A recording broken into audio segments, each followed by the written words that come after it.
பிரச்சினைகளை தீர்க்க மக்கள் போராடிய பின்னும் அதற்கு தீர்வு காண அரசு தயக்கம் காட்டுவது ஏன் என மதுரை விமான நிலையத்தில் செய்தியாளர்களிடம் பேசிய நாம் தமிழர் கட்சி தலைமை ஒருங்கிணைப்பாளர் சீமான் கேள்வி எழுப்பியுள்ளார்.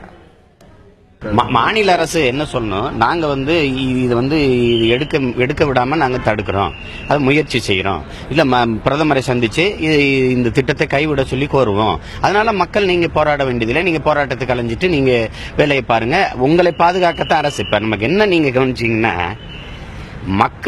மக்களின் பிரச்சனைகளை தீர்ப்பதற்கு, மக்களினுடைய தேவையை நிறைவேற்றுவதற்கு தான் நம்ம ஒரு அரசை தீர்மானிக்கிறோம். ஆனா இந்த அரசு ஒவ்வொரு பிரச்சனையா நமக்கு நாம பல நாட்கள் போராடிட்ட பிறகுதான் ஒரு முடிவுக்கே வருது.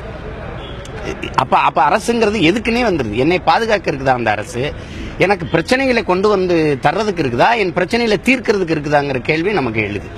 அப்படி ஒரு முடிவு சொல்லல. அவர் மாநிலத்தில் காரைக்காலில் எடுக்கிறத நான் தடுப்பேங்கிற, அப்படி தடுக்கணும்னு அப்படி ஒரு ஆளுமையுள்ள அதிகாரம் நமக்கு தேவைப்படுது. அது இல்லாம நாங்களே ஒவ்வொன்றையும் போராடி தீர்வு காணுவோம்னா அப்ப நீங்க எதுக்கு? மாணவர்கள் இளைஞர்களும் உட்கார்ந்து உழைக்கும் மக்களும் உட்கார்ந்து போராடி தீர்ப்பாங்கன்னா மந்திரிமார் இருக்கு, அப்புறம் முதலமைச்சர் இருக்கு, அப்புறம் அதுக்கு ஒரு அதிகாரம் இருக்கு, அரசு இருக்கு. அது அர்த்தமற்றதா இருக்குது. அதனாலதான் இந்த அரசு பயனற்று இருக்குதோன்னு நமக்கு தோணுது.